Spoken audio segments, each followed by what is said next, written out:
하나님의 말씀은 시편 5편 1절에서 12절까지 교독하겠습니다. 시편 5편. 여호와여, 나의 말에 귀를 기울이사 나의 심정을 헤아려 주소서. 나의 왕 나의 하나님이여, 내가 부르짖는 소리를 들으소서. 내가 주께 기도하나이다. 여호와여, 아침에 주께서 나의 소리를 들으시니 아침에 내가 주께 기도하고 바라리이다. 주는 죄악을 기뻐하는 신이 아니시니 악이 주와 함께 머물지 못하며 오만한 자들이 주의 목전에 서지 못하리이다. 주는 모든 행악자를 미워하시며 거짓말하는 자들을 멸망시키리이다. 여호와께서는 피 흘리기를 즐기는 자와 속이는 자를 싫어하시나이다. 오직 나는 주의 풍성한 사랑을 힘입어 주의 집에 들어가 주를 경외함으로 성전을 향하여 예배하리이다. 여호와여, 나의 원수들을 말미암아 주의 의로 나를 인도하시고 주의 이름을 목전에서 걷게 하소서. 그들의 입에 신실함이 없고 그들의 심중이 심히 악하며 그들의 목구멍은 열린 무덤 같고 그들의 혀로는 아첨하나이다. 하나님여, 그들을 정죄하사 자기께 빠지게 하시고 그 많은 허물로 말미암아 그들을 쫓아내소서. 그들이 주를 외면함이니이다. 그러나 주께 피하는 모든 사람은 다 기뻐하며 주의 보호로 말미암아 영원히 기뻐 외치고 주의 이름을 사랑하는 자들은 주를 즐거워하리이다. 여호와여, 주는 의인에게 복을 주시고 방패와 같이 은혜로 그를 보호하시리이다. 우리가 이제 이번 달에는 시편을 공부하고 있습니다. 시편 서론은 우리가 이번 주일 설교 때 하기로 하고 오늘은 5편을 읽었습니다. 1편, 2편은 전체 시편의 서론입니다. 그리고 3편부터는 여러분들 3편 한번 찾아봤어요. 3편부터는 거기 보면 굵은 글씨로 다윗이 그의 아들 압살롬을 피할 때 지은 시, 이걸 표제라고 합니다. 4편은 다윗의 시, 인도자를 따라 현악에 맞춘 노래. 5편은 다윗의 시, 인도자를 따라 관악에 맞춘 노래. 우리는 그냥 이걸 시로 이렇게 읽고 있지만 이게 원래 쓰여진 것은 이와 같은 노래였고 반주를 맞춰서 하는 그 노래였습니다. 찬송이에요, 찬송. 그리고 3편 같은 경우에는 그 배경이 다윗이 사무엘하에 보면은 그 아들 압살롬에게 해가지고 반역을 당하고 쫓겨납니다. 아버지가 아들 손에 쫓겨나가지고 울면서 이 강을, 그 기드온 강을, 신의 강을 건너가지고 저 모압 땅 쪽으로 암몬 있는 쪽으로 도망가던 그때 배경이 되어 있습니다. 우리 성경에는 이게 절이 없는데 그냥 굵은 것이 표제로 되는데 히브리 성경은 이게 1절이에요. 1절. 그래서 히브리 성경과 우리 성경은 차이가 전부 다 시편은 절이 한 절 많습니다. 히브리 성경은. 그래서 우리가 읽을 적에 이 부분도 기억을 하고 읽어야 됩니다. 우리 이 부분은 그냥 갈로 쳐가지고 전혀 보지 않고 우리도 지금 그냥 넘어갔는데 이것이 표제로 그렇게 있다는 것을 보시고 1절, 2절은 시편 전체의 선언을 하면 3편부터 시작이 한번 보세요. 3편을 한번 볼까요? 3편부터 시작이 여호와여 3편 1절입니다. 나의 대적이 어찌 그리 많은지요. 일어나 나를 치는 자가 많으니라. 많은 사람이 나를 대적하여 말하기를. 그러면서 이 시인이 하나님 앞에 탄원합니다. 자신의 지금 어려운 환경에 처해서 자기 힘으로는 어찌할 수 없는 그와 같은 상태에서 하나님께 호소하는 그와 같은 내용으로 시작이 됩니다.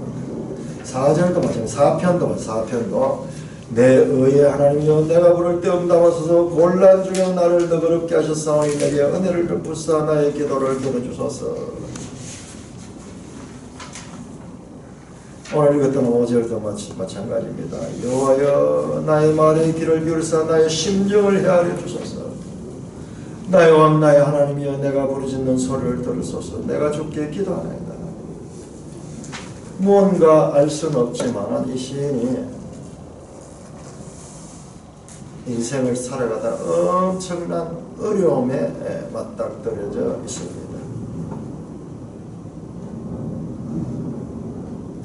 그의 답답함과 그의 안타까움을 어느 누구에게도 호소할 수 없고 여호와 하나님께 탄원하며 자기의 심정을 쏟아놓는 그와 같은 내용입니다. 1절에 보면 여호와여 나의 말에 귀를 기울이시며 나의 심정을 헤아리소서. 하나님이 부재하시고 있습니다. 하나님이 지금 이렇게 시인이 고통 가운데 있는데 하나님이 귀를 닫고 들으시지 않고 있습니다. 하나님이 이 시인의 이 원통하고 그리고 말할 수 없는 이 심정을 외면하고 계십니다. 그래서 이 시인은 하나님께 호소합니다. 나의 말에 귀를 기울이사 나의 심정을 헤아려 주소서. 자, 우리 시편은 왜 하나님의 말씀과 사람의 지금 탄식인데 사람의 소리입니다. 사람의 하나님을 향한 사람의 호소입니다. 탄원. 근데 이게 어떻게 하나님의 말씀이냐? 하나님의 말씀 아닌데 사람의 소리죠. 사람의 소리 가운데서도 안타까워서 그렇게 이 부들부들 떨면서 자신의 그와 같은 그 어려움을 토로하는 그와 같은 것인데 이게 어떻게 하나님의 말씀이 되느냐 말이에요. 그럼 우리 성경을 그러면 성경은 하나님의 말씀이다. 하나님의 말씀이다. 그렇게 생각하면서 마치 성경을 우리가 성경을 늘 읽고 있으면서도 성경에 대한 이해가요. 성경은 하나님이 직접 말씀하신 십계명 같은 그런 것이 하나님의 말씀인 줄 알고 있어요. 우리가 그냥 익숙하게 읽기만 읽어서 객관적으로 이 말씀을 보지 않았기 때문에 한번 입장이 바뀌어서 한번 생각해 봅시다. 이게 어떻게 하나님의 말씀이 되느냐 이 말이에요. 이것이 하나님의 말씀이라 그러면은 우리가 지금까지 가지고 있던 하나님의 말씀에 대한 고정관념을 무너뜨려야 돼요. 하나님께서 자신을 알리시기 위하여 직접 말씀하시는 부분도 있습니다. 그러나 그런 부분 이외에도 이스라엘의 역사 이야기 그리고 그 민족들의 배반 이야기 그리고 이와 같은 시처럼 그 백성들의 호소하는 이런 이야기들도 하나님의 말씀이다. 그래서 하나님의 말씀은 두 가지로 되어 있습니다. 두 가지 됩니다. 하나는 계시의 말씀, 이거 선지서예요. 우리 에스겔서는 하늘에서 땅으로 내려오는 계시의 말씀입니다. 처음부터 하나님께서 이 환상 가운데 나타나셔가지고 계시를 보이잖아요. 이것이 선지서다. 네, 우리 시편을 보니까 시편은 땅에서 사람의 소리다. 이게 시가서.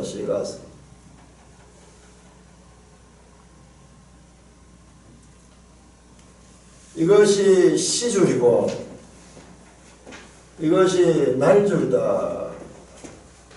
성경을 보니까 이렇게 하나님의 계시의 말씀들과 쫙 주어지고 사람의 사람의 소리들이 이렇게 직조돼가지고 이게 성경이 이렇게 짜여져 있어요. 성경은 하나님의 계시와 사람의 소리가 직조되어서 사람의 소리는 절망 사람으로는 할 수 없습니다. 하나님 내가 지금 어찌할 수 없습니다. 왜 나에게 이와 같은 일이 있습니까? 하나님 언제까지 이렇게 하겠습니까? 절망 가운데 부르짖는 사람의 소리고 희망은 사람은 할 수 없으되 하나님은 할 수 있다. 하나님께서 그 가운데 개입해서 그 절망 중에 호소가 소망과 기쁨과 확신으로 바뀝니다. 자, 오늘 5편도 11절 12절 같이 읽습니다. 시작. 그러나 주께 피하는 모든 사람은 다 기뻐하며 주의 보호로 말미암아 영원히 기뻐 외치고 주의 이름을 사랑하는 자들은 주를 즐거워하리다. 여호와여 주는 의인에게 복을 주시고 방패로함같이 은혜로 그를 호위하시리다.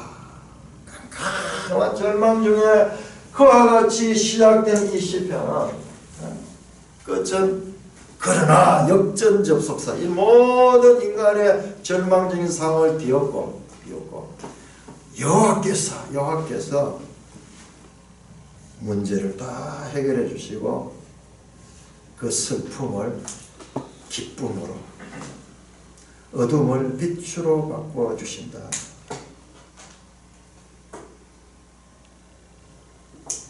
(1절입니다) 여호와여 나의 말에 귀를 기울이사 나의 심정을 헤아려 주소서. 여러분 입장을 한번 가봅시다.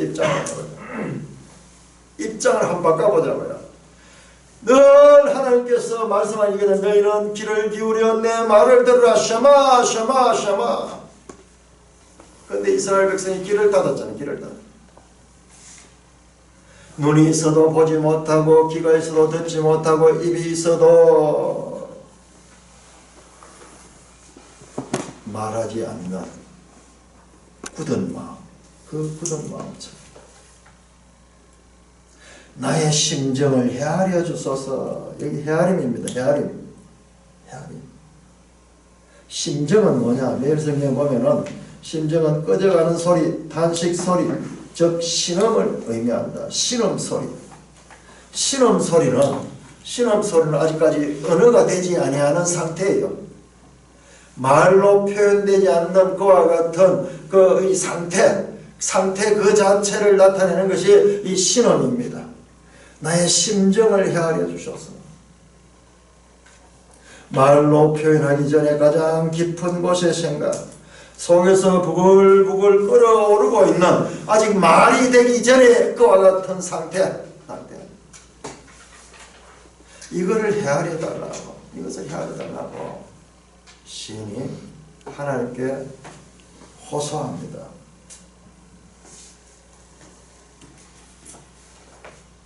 역으로 우리가 하나님의 심정을 헤아려야 돼요. 하나님의 심정. 이게 헬라어로 비네하는 건데 헤아리다.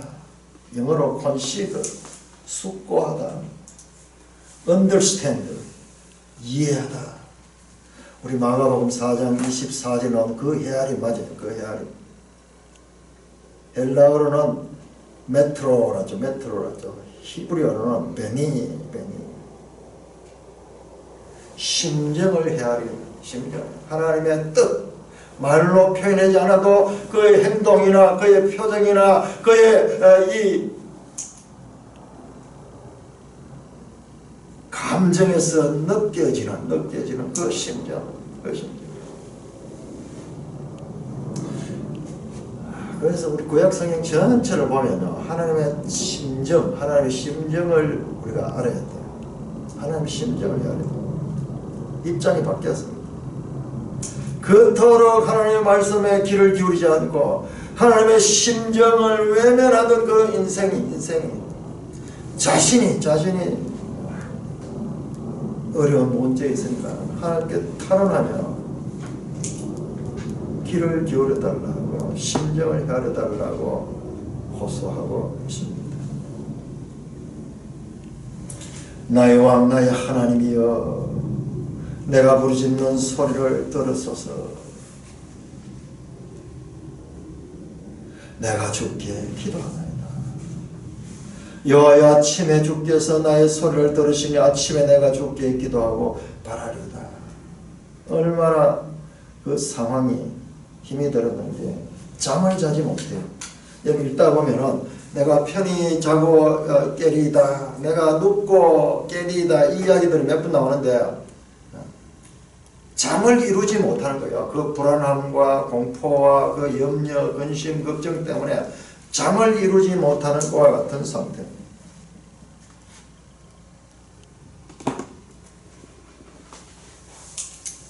잠을 이루지 못, 아침에, 여기 아침 새벽이에요. 복해간데요. 밤의 끝, end of night, coming sunrise, 해가 뜨는 시간, 해가 뜨는 새벽입니다. 새벽. 두 번이나 아침에 새벽에 내가 주께 기도하고 바라리라. 하루가 시작되는 그 시간에 제일 먼저 하나님 앞에 나와 하나님께 호소합니다. 왜 시편에는 처음부터 시작해서 이와 같은 환난 가운데 부르짖는 호소가 나온다.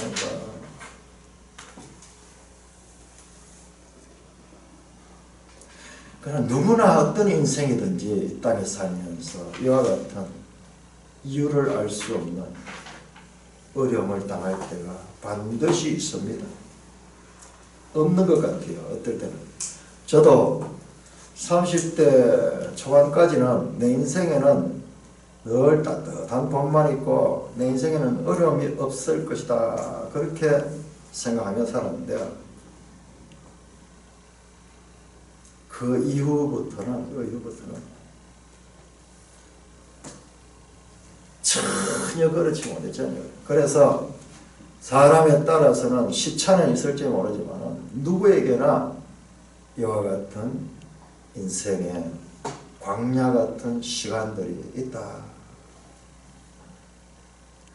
근데 만약 그런 게 없다 그러면 하나님의 자녀가 아닐 수 있어요.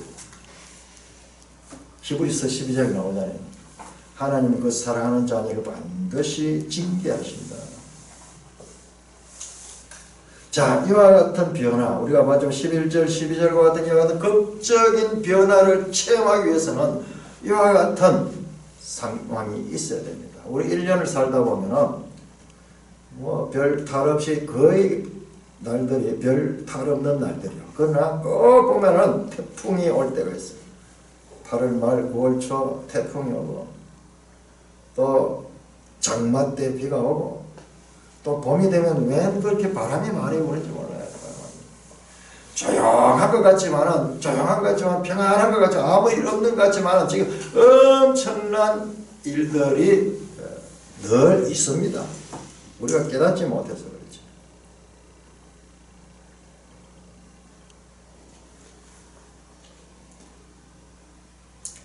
아침에 내가 주께 기도하고 바랍니다.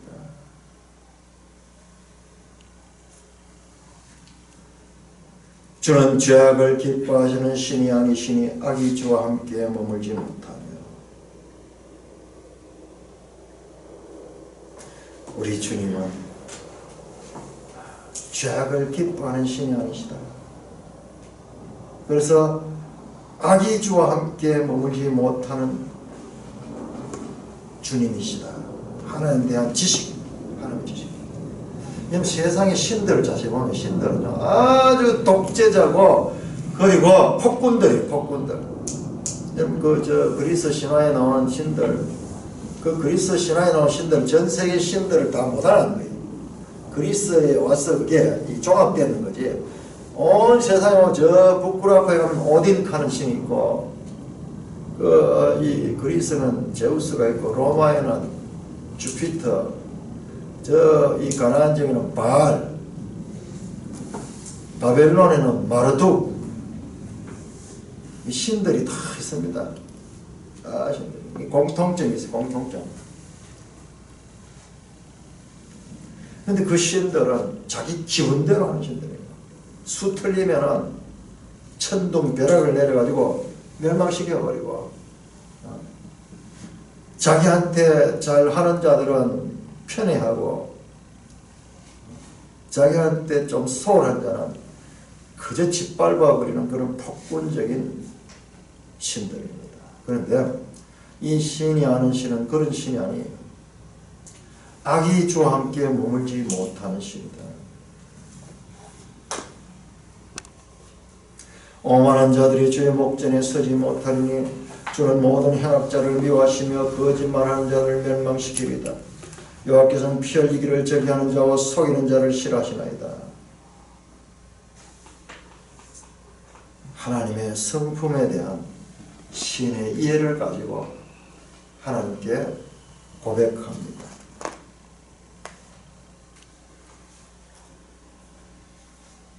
악이 주와 함께 머물지 못하고, 그 악의 구체와 인격으로 드러나는 게 오만한 자들입니다.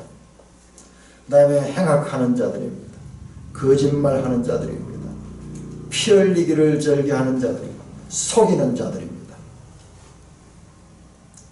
주는 그런 자들을 싫어합니다. 오직 나는 주의 풍성한 사랑과 주의 집에 들어가 주를 경외함으로 성전을 향하여 예배하라. 이와 같이 많은 자들이 이 자신을 공격하고 대적하고 자신을 위협하지만 오직 나는 주의 풍성한 사랑을 힘입어 주의 집에 들어가 주를 경외함으로 성전을 향하여 예배한다. 주의 집이 바로 성전이죠. 성전. 주의 사랑을 힘입어 주를 경외함으로 성전을 예배합니다. 여호와여, 나의 원수들로 말미암아 주의 의로 나를 인도하시고 주의 길을 내 목전에서 걷게 하소서.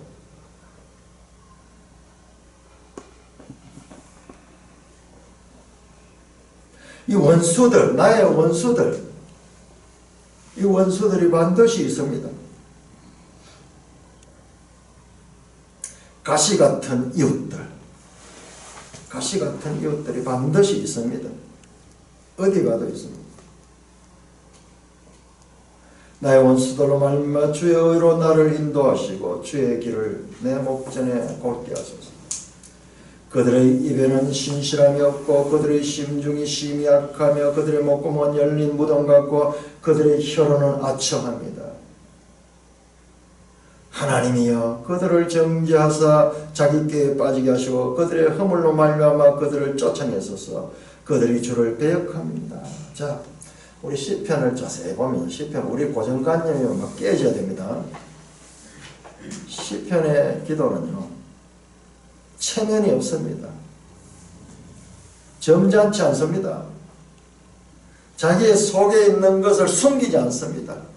생각나는 대로 하나님 앞에 토해냅니다. 복수심을 그대로 드러냅니다.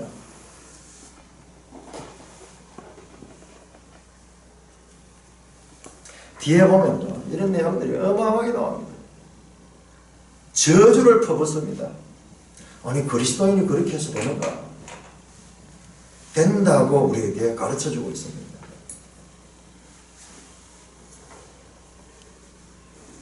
근데 스데반은 그렇지 않잖아요. 스데반은 죽을 때도 저들을 위하여 기도하며 저들을 용서하여 주시옵소서. 저들은 자기가 하는 죄를 알지 못하고 있습니다. 저들을 용서해 주옵소서. 신약과 구약은 다릅니다. 신약과 구약은 연속성이 있으면서도 차이성도 많습니다.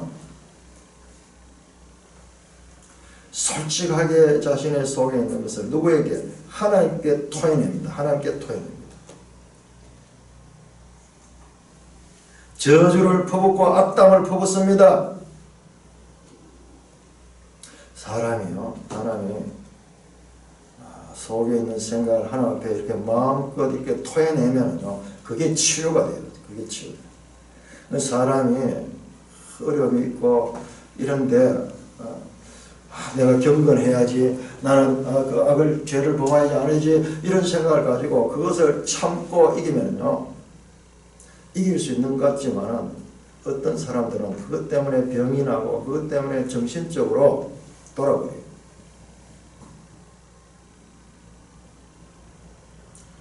암이 걸리는 사람들 자세히 보면은 되게 착한 사람들, 살면서 스트레스를 많이 받았는데 그걸 속으로 다 삼키면 했던 사람들. 하나님 앞에는요, 우리의 속에 있는 모든 생각들, 감정들을 토해내도 하나님 다 아십니다. 다 아십니다. 그래서 새벽에 나와서 하나님 앞에 호소하는 거예요. 울면서 호소하고, 욕을 해도 돼요. 욕을 해도 되고. 그놈 새끼. 그 과정이 어떻게 되느냐. 이 과정에 치료가 있나.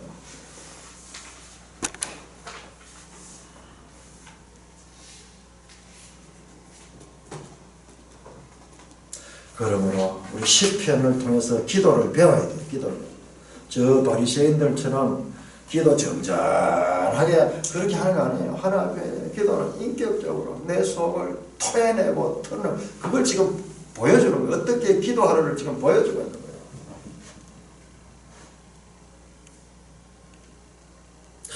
이렇게 하면 기도할 시간이 새벽밖에 없어요. 낮에는 이걸 이렇게 토해놓을 그런 공간이 없어요. 공간이.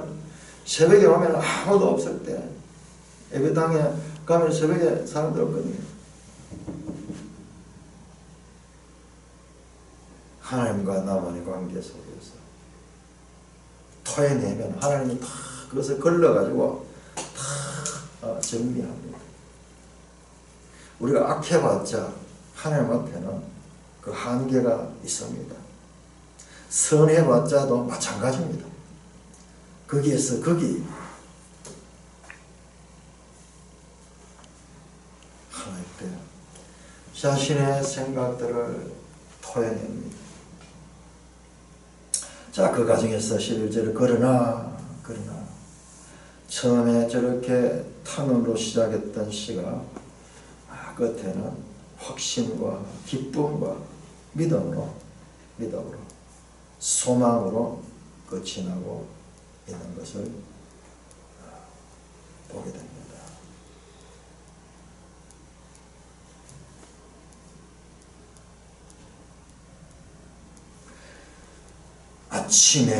아침에 주께서 나의 소리를 들으시나 아침에 내가 주께 기도하고 바라리다.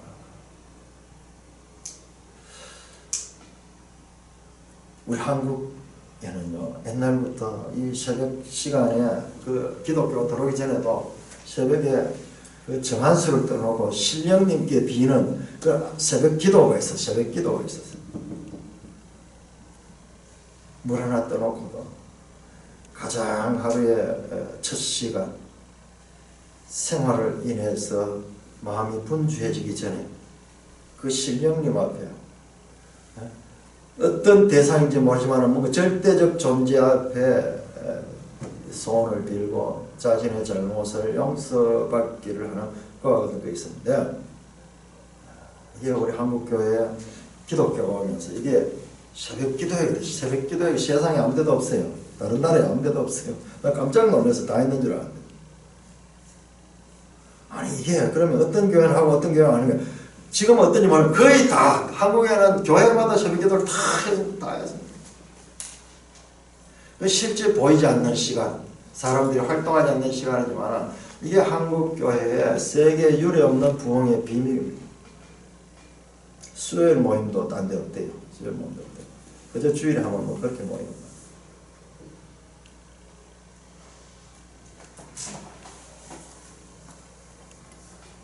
자, 새벽은 어떤 시간입니까?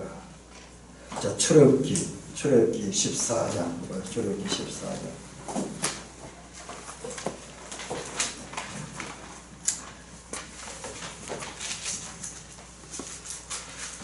우리 한국교회 목사님 가운데서 되게 좀 학문적인 그런 분들은 이 새벽 기도를 참 미신적이다. 과거에 그 미신적인 그런 게 기독교하고 접목이 돼가지고 지금 새벽 기도 그렇게 한국교회가 거기에 빠져있다. 자기는 새벽 기도 안 합니다. 그런 사람들. 그런데 그 이전에 미신 이전에 하나님의 시간이면 14장 24절 같이 읽습니다. 시작. 새벽에 여호와께서 불과 구름 기둥 가운데 애국 군대를 보시고 애국 군대를 어지럽게 하시며 그 이 홍해를 건널 때 그 새벽 시간에 하나님께서 역사하셔서 그 대적들을 물리치시는 시간입니다. 출애굽기 19장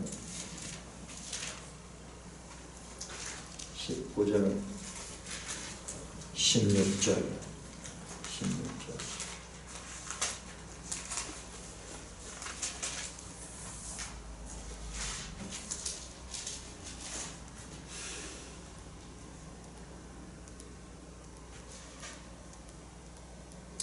셋째 날 아침에 우리와 번개와 빽빽한 구름이 산에 있고 나팔 소리가 매우 크니 모든 백성이 다 들었다. 하나님이 강림하십니다. 그 아침 시간에 셋째 날 아침 시간에 여호수아 6장 한번 볼까요? 여호수아서 6장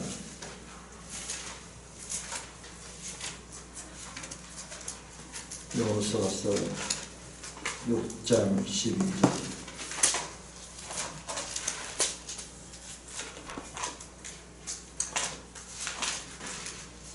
여호수아 6장 12절 같이 읽습니다. 시작. 또 여호수아가 아침에 일찍 일어나니 제사장들이 여호와의 궤를 메고 15절 6장 15절 시작. 일곱째 날 새벽에 그들이 일찍 일어나서 정과 같은 방식으로 그 성을 7번 돌고 그 성을 7번 돌기는 그날 밤이다. 그 새벽 시간에 하나님의 역사가 강력히 일어납니다. 자, 시편 46편 시편 46편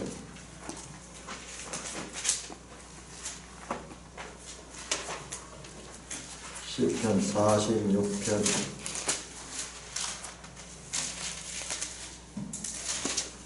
5절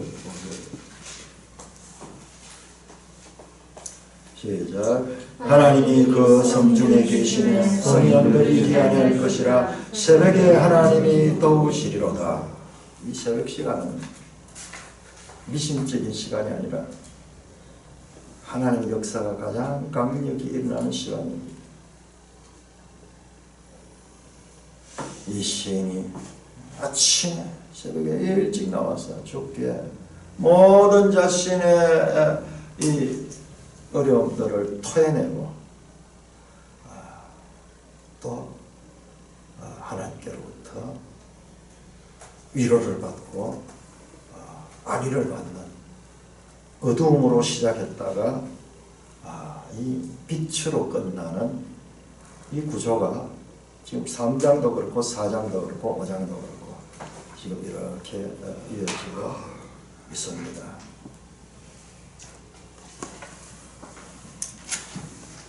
자, 우리 매일 성경 해설 부분 잠깐 한번 볼까요? 17쪽. 제가 이 내용들을 보고요. 우리 아직까지 시편이 어떤 책인지도 몰라요. 저도 잘 모르고. 시편은 내가 늘 이야기해서 시편을 어디 한번 공부를 해야 되는데, 근데 이번에는 시편이 짜투리로 안 나와 있고, 그래도 한 20몇 장까지를 지금 계속 이제 보게 되니까 지금 이제 시편을 조금만. 지난주까지 그 에스겔서에 들어가지고 저 선지서의 깊이다가 에스겔서 40장, 48장 어마어마했어요. 하나님의 전 구속의 경륜이 거기에 나와 있어요. 근데 이제 시편 다시 돌아가려고 하니까 이건 땅에서 또 이야기 정반대로.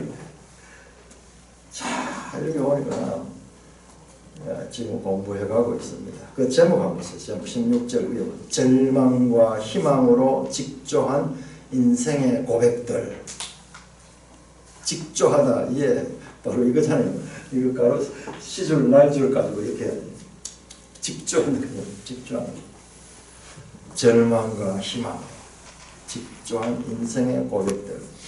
시편은 어떤 책인가? 자, 오늘 17쪽에 4번 한번 4번. 딴 건 여러분들 쭉 읽어보시고요. 4번부터 보시면 지난 주간에 우리 신영일 형제님이 이걸 또 미리 탁 읽으시고 이거 읽어내는 거지 보통 어려운 게 아니에요. 그냥 읽어서 되는 게 아니에요. 한 절 한 절 깊이 묵상해야 돼. 무슨 말인지 알아요. 이걸 미리 보시고 그 시편의 그 히브리 시문학의 특징을 거기서 발견하고 뭔가 좀 알고 싶었는데 그걸 확인하게 돼서 너무 기뻐하는 그런 모습을 봤는데 제가 그 말을 듣고 얼마나 감사한지 몰라요. 와, 우리 형제님이 하나님의 말씀에 이제 눈이 열리는구나. 이야, 하나님이 기가 막히는구나. 기가 막히는. 우리 하나님이 참 역사하시고 그 삶을 주관하시는구나. 사람이 마음대로 계획할지라도 그 길을 인도하시는 분은 여호와시다. 뭔가 나름대로 해보려고 이리저리 했는데 결과적으로는 여기 수요의 모임에 빠지지 않고 주일날 빠지지 않도록 이렇게 하셔가지고 쫙 그렇게 하시는 겁니다. 너무 감사했어요. 자, 그게 4번 시편의 구성과 분류 및 신학적 주제. 시편이 도대체 어떤 책인가? 이거를 알 수가 없어요. 사실상 우리 신학교에서도 이것까지 못 배웁니다. 그리고 늘 제가 말씀드리지만 본문을 읽고 그 다음에 이런 설명을 들어야지 이게 무슨 말인지 알지. 본문에 대한 이해 없이 설명 아무리 들어도 무슨 말인지 몰라요. 따로 놀아요. 설명과 내 지식이 따로 놉니다. 자, 시편은 첫째 우리 한 가지만 확인해 봅시다. 시편은 시편 모음집이다. 시의 모음집이다. 5권으로 분류된 한 권의 책이다. 알고 있었습니까, 여러분들? 시편은 5권짜리 책이에요. 5권짜리 책. 자, 오늘 우리 한번 확인해 봅시다. 과연 그런가? 자, 시편 찾아봅시다. 시편. 자, 1권은 1편에서 41편까지입니다. 41편까지 한번 볼까요? 41편 한번 찾아볼까요?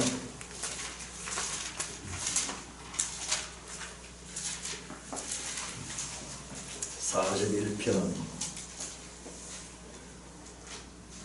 13절 우리 다같이 읽겠습니다. 41편 13시입니다. 이스라엘의 하나님 여호와를 영원부터 영원까지 송축할지로다. 아멘 아멘. 되어있죠? 41권부터 제2권 되어있죠? 제2권. 자, 제2권은 42편에서 72편까지 한번 볼까요? 72편.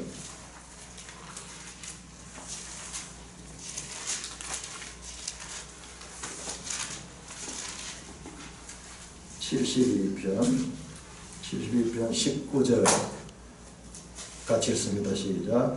그 영화로운 이름을 영원히 찬송할지어다. 온 땅에 그의 영광이 충만할지어다. 아멘 아멘. 20절은 따로 되어 있어요. 따로. 거기 동그라미 2개 되어 있죠. 앞에 딴 부분 3권과 2권 사이에 2편은 72편은 솔로몬 시로 돼요. 솔로몬 시.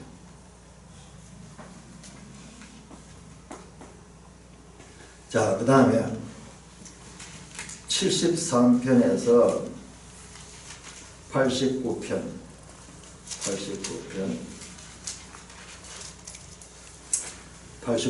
52절 시작. 여호와를 영원히 찬송할지어다. 아멘 아멘. 이렇게 끝이 나네요. 아멘 아멘 2번 하네요.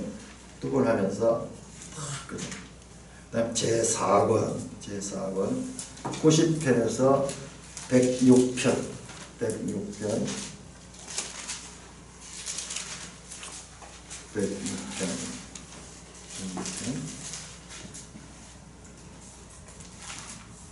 48절 같이 시작.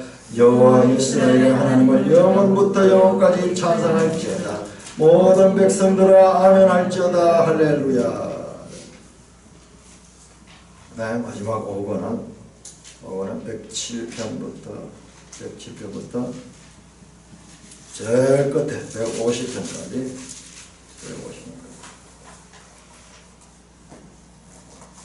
150편 5절 시작. 호흡이 있는 자마다 여호와를 찬양할지어다. 할렐루야. 이 각 권이요. 각 권에 5권으로 이루어져 있는데 이 분류가 어떻게 되어 있는가가 여기 설명이 나와 있어요. 자, 일단 이렇게 5권으로 되어 있다. 자, 왜 5권인가? 마치 모세 오경처럼 오경 5권이죠. 따르면 토라, 토라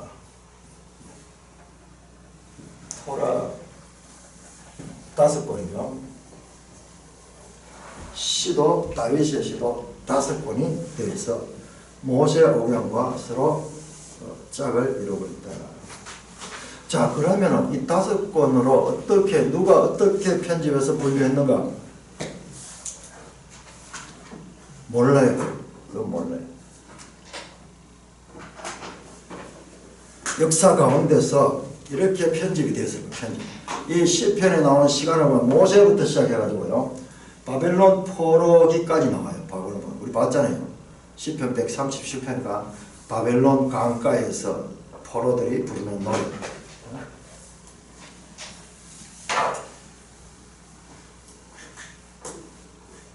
약 1000년의 시간 간격이 이 속에 있어요. 그러니까 처음부터 이렇게 5권으로 되는 게 아니에요. 역사 가운데서 그렇게 편집을 했는데, 이 5권으로 편집했는데, 이거는 누가 한 개인이 했는 것도 아니고, 누가 했는지 몰라요. 그렇지만은, 우리에게는 이 5권으로 전해졌습니다. 지금 신약성경 27권도 마찬가지입니다. 구약성경 39권도 마찬가지고, 누가 이렇게 묶었는가? 몰라요. 이건 다수가. 그렇게 하면서 나중에 교회가 확정했어요. 확정해서 이렇게 66권으로 구성돼요. 어떻게 하늘에서 뚝 떨어져가지고 이렇게 된 게 아니에요. 그러면 이 5권으로 분류된 최종 형태가 임의적 배열이 아닌 편집자의 통일된 신학적 목적에 따라 배치되었다는 뜻이다. 요 토라 5권도 이렇게 연결되어 있어요. 그렇듯이 이 시편 이 5권도 마찬가지로 어떤 통일된 신학적 목적에 따라 배치되었다는 것입니다. 그 성경 66권도 이렇게 서로 유기적인 관계가 있고, 그 다음 시편 안에서도 이와 같은 서로 유기적인 그런 관계가 있다는 것이죠. 그렇다면 시편이 신앙 공동체의 깊은 사유와 성찰, 신학적 목적을 수행하기 위해서 의도적으로 배열된 증거가 존재하는가? 이 5권을 어떻게 이게 나누는데, 여기 필연적으로 이 5권은 나눠져야 될 의도가 있는가? 그 말입니다. 그게 답입니다. 그 증거들은 암묵적이거나 명시적이다. 우리 봤잖아요. 지금 아멘 가면서 이렇게 처음에 몇 권은 그렇게 구별이 되고, 끝에도 뭔가 이 할렐루야 그러면서 이렇게 끝이 나면서 뭔가 한 단락을 끝맺는 듯한 그런 것도 있고, 그 다음에 암묵적이다 하는 말은요, 이거는 우리가 찾아내야 돼요. 이 속에 담겨 있긴 있는데 그냥 보이지 않아요. 그냥 덮여 있는 거예요. 그래서 이걸 찾아내야 돼요. 그냥 성경 읽는 거는 처음에는 그냥 읽고 2번, 3번 읽을수록 보석을 찾듯이 연구 자동적으로 그걸 하게 돼 있어요. 읽다 보면은 많이 나왔던 이야기가 또 나오고 반복되고 이러면서 자동적으로 그렇게 하도록 돼 있어요. 그러다 보면 암묵적인 것이 떠올라요. 예를 들어서 우리가 에스겔서하면서 새 영, 새 마음 나왔는데 에레미야서를 보면 새 언약, 새 법, 뭐 그런 이야기가 나왔는데 이게 서로 관계없는 이야기예요. 다른 사람이 시간적으로 다른 데 썼지만은 이걸 쭉 전체적으로 보다가 이 두 개가 같은 이야기로 연결된다 하는 이런 암묵성을 느낄 수 있어요. 우선 각 시편의 각 끝부분은 여호와 하나님을 송축하는 송명으로 끝난다. 아멘 아멘 또는 할렐루야 그리 끝났죠. 송명의 일관된 특징은 언약의 이름 여호와를 찬양하거나 영원부터 영원까지 여호와를 찬양하라는 요청이 있다. 누가 찬양하는가? 당연히 언약 백성 이스라엘이다. 그럼에도 마지막 송명은 언약 백성 이스라엘의 경계를 넘어서 같이 읽습니다. 시작. 호흡이 있는 자마다 여호와를 찬양하는 범우주적인 초청으로 마무리된다. 자세히 보면요, 이게 복 있는 사람은 가면서 개인으로 시작합니다. 단수로 시작합니다. 근데 끝에 가면요, 제일 끝은 모든 인간, 호흡이 있는 자, 살아있는 인간 전 존재, 모든 사람을 포함시킵니다. 각 권씩 이렇게 지나가면서 조금씩 변화가 있어요. 조금씩 변화가 있어요.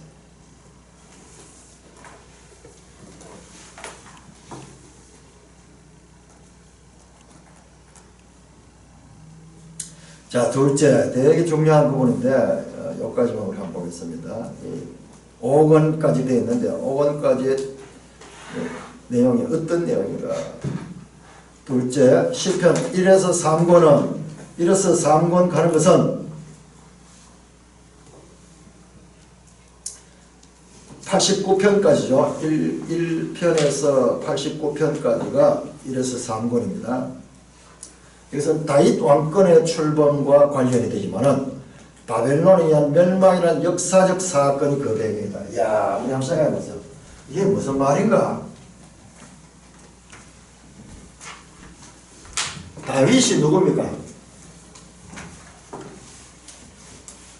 다윗이 이스라엘 역사로 봤을 때 누굽니까?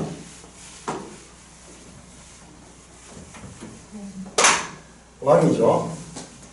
처음과 첫 왕은 사울이지만 통일 이스라엘의 왕은 다윗입니다. 다윗은 통일 이스라엘의 첫 번째 왕이에요. 사울이 왕으로 통치했지만 그가 했던 부분이었어요.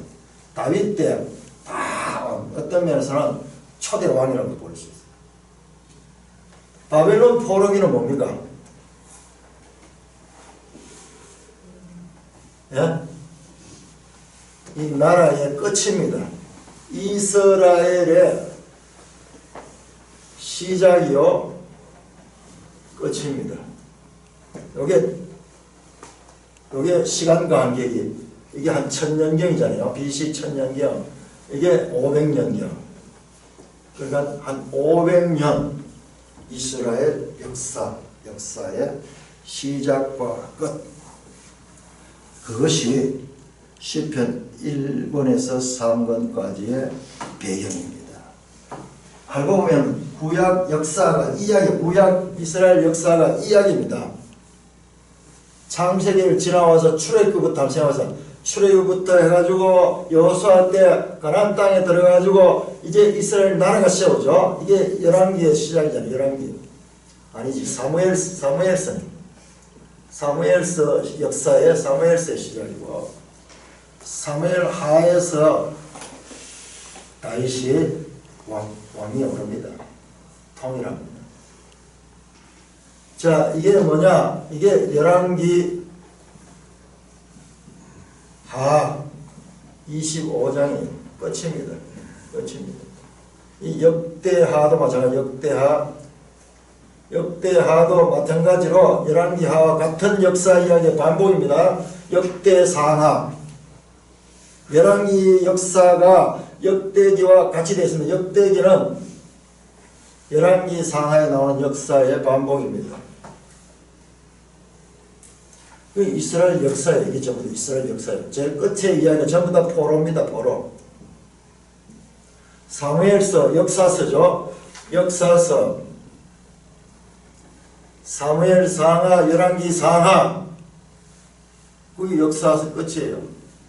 성경의 끝입니다. 역사서의, 성경의 역사서의 이 처음과 끝입니다. 이스라엘 역사에서. 그러니까 이스라엘 역사는 이처럼 이 시편의 배경이 된다. 자, 시편이 상당히 개인적이죠. 개인의 감정을 호소하고 이런 건데, 그러니까 이스라엘 역사라는 것은요, 이스라엘 역사는 한 나라의 역사이면서도 이 역사가 가지고 있는 의미가 엄청난 거예요. 그 역사를 통해 가지고 역사와 관계해서 지금 이 시편이 출현했다는 것입니다. 그것이 시편 1권에서 3권이고, 자, 4권은 90편에서 106편까지입니다. 90편에서 106편까지는 애굽을 탈출한 이스라엘이 모세와 함께했던 광야 생활을 응하고 포로의 삶을 광야의 삶에 대입시켜 포로 생활과 포로의 땅에서 경험한 험난한 삶을 일한다. 자, 이 역사 이전에, 요 이스라엘 나라 생기기 이전에 광야 삶, 광야. 모세 시대에 출애굽에서 광야의 삶. 자, 이 광야의 삶과 지금 이스라엘 역사의 포로기의 삶을 같이 연결시킵니다.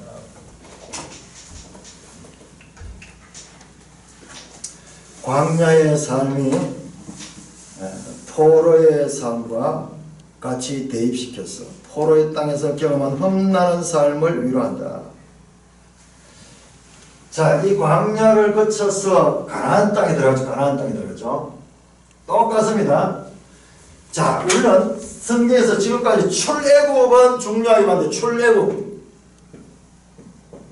출애굽에 대해서는 잘 알고 있지만은 출바벨론에 대해서는 흐릿합니다. 출애굽해서 가는 것은 그냥 가나안 땅. 자, 출바벨론에서 가는 곳은 어디냐? 이것이 하나님 나라입니다. 그래, 에스겔서가 지금 포로기에 왔는데 그때 하나님 나라를 미리 보여주잖아요.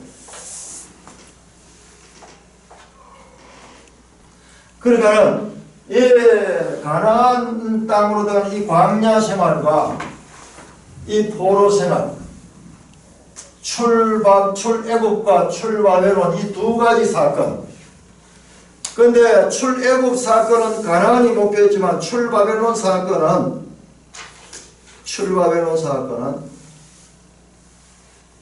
그 목표가 특정 땅이 아니고 하나님 통치입니다. 하나님 통치가.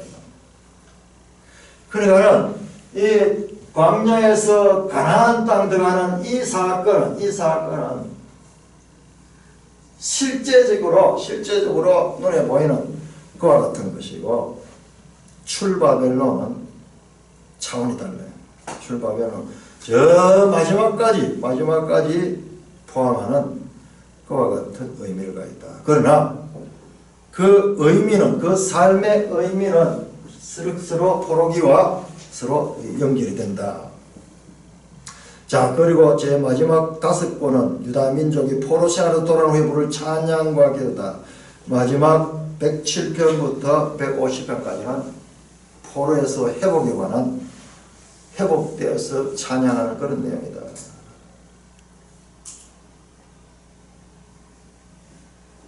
이 모든 것은 암묵적으로 표현되지만 연대기적 배열을 통해 드러나는 중요한 주제가 있다. 시편 1에서 3권은 하나님이 세우신 다윗 왕권과 언약의 실패에 초점을 맞춘 반면 4권에서 5권은 인간 왕이 아니라 하나님 왕권에 초점을 맞춘다. 이것은 자연스럽게 이상적인 왕 메시아에 대한 소망을 불러일으킨다. 자, 출바벨론에서 하나님 나라는 여기에서는 메시아 그리고 하나님 나라. 자, 이게 예수 그리스도 교회 새 예루살렘 성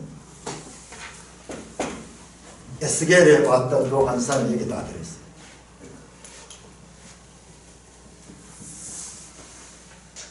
그래서 시편이 5권으로 되어 있는데 이 5권의 배경도 이런 거는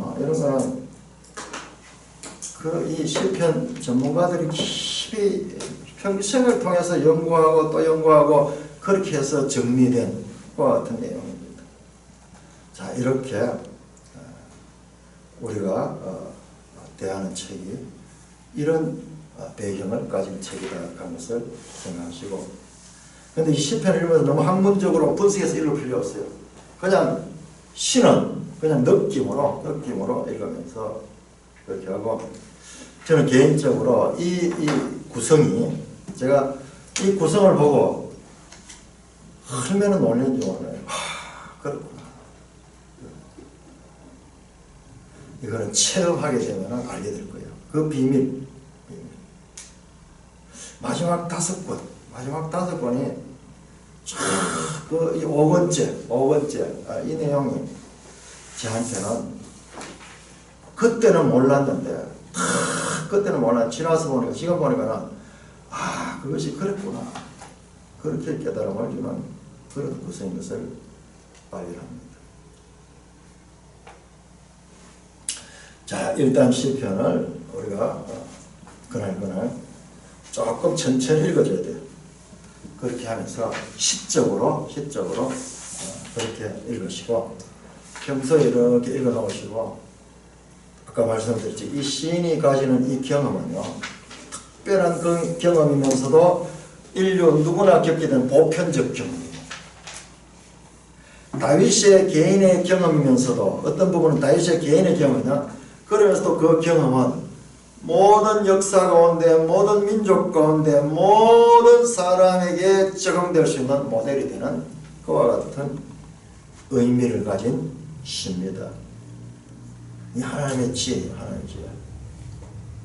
평소에 많이 읽어 놓으면은 이 시편이 나에게 그와 같은 인생의 어둠, 광야 같은 시간을 닥쳤을 때 이 말씀이 살아나와서 그 광야를 통과하는 데 큰 힘이 되고 능력으로 역사. 그야말로 살아서 운동력 있는 말씀이라는 그런 체험들을 하게 될 것입니다. 이건요, 지금까지 믿음의 사람들이 공통적으로 겪었던 그와 같은 것입니다. 그리고 지금 돌이켜 생각하면 우리 군에 있을 적에 제일 먼저 받은 성경은 기도원 성경하거든요. 비닐로 된 데, 발행된 포켓용으로 된 데. 기도원 성경하고 신약 성경하고 시편이 있어. 시편이 붙어 있어. 구약은 없고 신약과 시편이 그 속에 들어 있습니다. 그만큼 우리 믿음의 선배들은 이 시편을 삶에서 가까이 두고 그 시편을 애송했습니다. 이 시편을 통해서 하나님의 살아계시는 그와 같은 능력을 맛보는 저와 여러분 되기를 주님의 이름으로 축원합니다. 혹시 나누시